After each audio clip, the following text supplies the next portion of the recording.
ಜೀವನ ಚಕ್ರದಲ್ಲಿ ನಿಮ್ಮದೇ ಒಂದು ಹಾಡಿದೆಯಲ್ಲ, ನನ್ನವರು ಯಾರೂ ಇಲ್ಲ. ನೀವು ಒನ್ ಟೇಕ್ ಡೈರೆಕ್ಟರ್ ಅಂತೆ, ಹೌದಾ? ಟೇಕ್ ಒನ್ ಆರ್ಟಿಸ್ಟ್ಗಳು ನಿಜವಾಗ್ಲೂ ಒಂದೊಂದು ಸತಿ ಹೇಳೋದು ಲೆಕ್ಕ ಹಾಕಿದ್ರೆ ಸಿಗೋರು ಅಣ್ಣವರು, ಆಮೇಲೆ ವಿಷ್ಣು ಅವರು. ಒಂದು ಇದರಲ್ಲಿ ಗುರು ಶಿಷ್ಯರು, ಅದು was it your style of direction? ಆ ಲೈನ್ ಹೆಂಗೆ ಬಂತು ಅಂದರೆ ಇದು ಒಂಥರ ಫಿಲಾಸಫಿ ಅದು.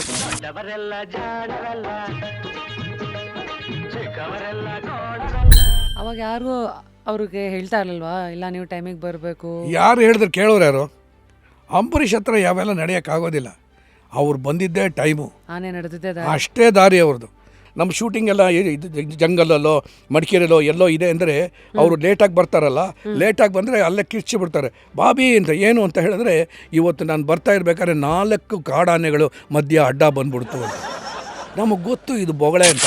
ಸರ್ಪಂಜರ ತೆಗೆದು ಪ್ರೊಡ್ಯೂಸರು ಕೊನೆಗೆ ಬಂದು ದುಡ್ಡು ಕೇಳೋಂಗಾಗೋಯ್ತು.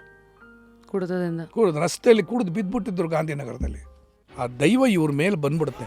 ಬಂದಾಗ ಒಂದು ಶಾಟ್ ಇಟ್ಟಿದ್ದಾರೆ, ಭಾಳ ಚೆನ್ನಾಗಿದೆ. ಸ್ಟಿಲ್ ಡೈರೆಕ್ಟ್ರಾಗಿ ಇವತ್ತು ನಾನು ಅದನ್ನು ಇಷ್ಟಪಡ್ತೀನಿ.